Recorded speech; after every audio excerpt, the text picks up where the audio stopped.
Saya sebetulnya ingin menghukum mati koruptor itu. Terus terang saya ingin. Tapi secara yuridis itu sangat sulit. Karena bunyi pasal konstruksi hipotetis dalam pasal itu dikaitkan dengan keadaan lain. Jadi, misalnya dapat dihukuman mati kalau dilakukan dalam keadaan bencana alam. Ya. Kalau itu mengulangi lagi, bisa disebut. Seharusnya itu seperti di Cina itu harusnya linear dalam pasal. Kalau korupsi itu misalnya 1 triliun misalnya, otomatis bisa hukum mati misalnya. Bisa. Jangan dikaitkan dengan faktor yang di luar yuridis itu.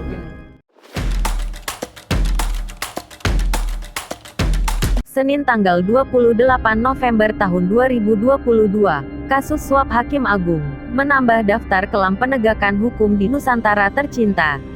Hakim Agung Ghazalba Saleh resmi ditetapkan sebagai tersangka kasus suap pengurusan perkara di Mahkamah Agung atas putusan pilot Koperasi Simpan Pinjam Inti Dana dengan total suap sebesar $202.000 Singapura atau setara 2,2 miliar rupiah.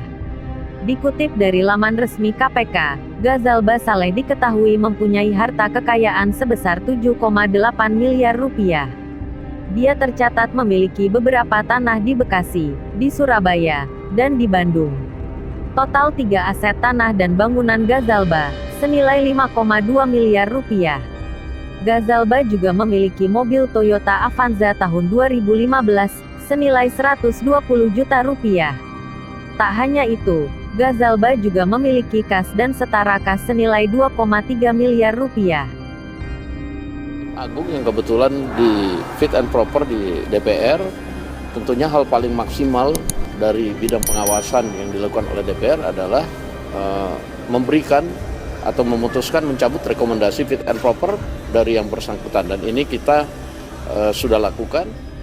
Karyoto dari KPK menyebut, kasus suap Dima tersebut bermula dari kisruh internal Koperasi Simpan Pinjam Inti Dana pada awal tahun 2022. Dan berlanjut hingga persidangan di Pengadilan Negeri Semarang. Debitur KSP Inti Dana, Herianto Tanaka melaporkan pengurus KSP Budiman Gandhi Suparman dengan dugaan pemalsuan akta. Pada pengadilan tingkat pertama, Budiman divonis bebas.